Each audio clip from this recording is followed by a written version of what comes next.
Առավոտյան այս խաղաղությունը իմ ամենասիրելի պահն է,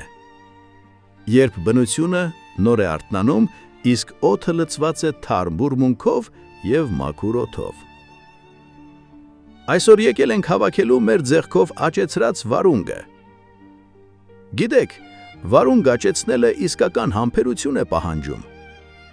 Այն սիրում է առատ ջերմություն, ամենօրյա ջրում և ամենակարևորն է,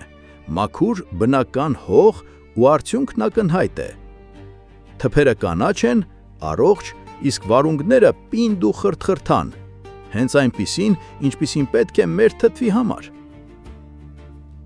Յուրաքանչյուր հասունացած վարունգ հիշեցնում է, որ բնությունը միշտ հատուցում է սիրով ու նվիրումով կատարած աշխատանքը։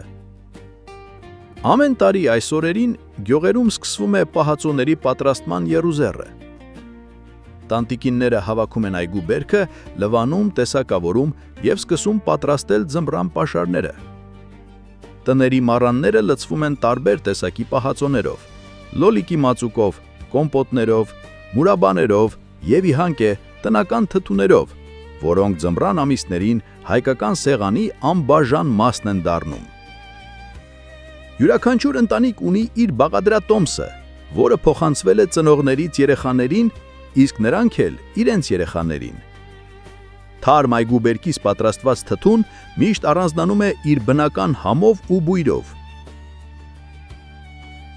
Այսօր մենք նույնպես պատրաստելու ենք վարունգի թթու հենց այդ 5 գյուղական բաղադրատոմսով։ Սկզբում մանրակրկիտ լվանում ենք նոր հավաքած վարունգները, ապա պատրաստում ենք բանկաները։ Դրանց մեջ ավելացնում ենք ավանդական համեմունքներ, սխտոր, սամիտ, սև պղպեղ, դափնու տերև։ Այնուհետև խնամքով դասավորում ենք վարունգները, լցնում պատրաստված աղաջուրը և փակում բանկաները, որպեսզի ժամանակի ընթացքում վարունգները թթվեն և ստանան իրենց յուրահատուկ համն ու բույրը։ Այս տեսանյութով ցանկանում ենք կիսվել ոչ միայն մեր աշխատանքի արդյունքով,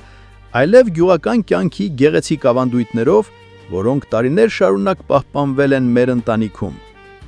Հուսով ենք, որ այս տեսանյութը ձեզ կհիշեցնի գյուղի ջերմ օրերը, բնության հետ ներդաշնակ աշխատանքը և կոգեշնչի պատրաստել ձեր սեփական տնական վարունգի թթուն։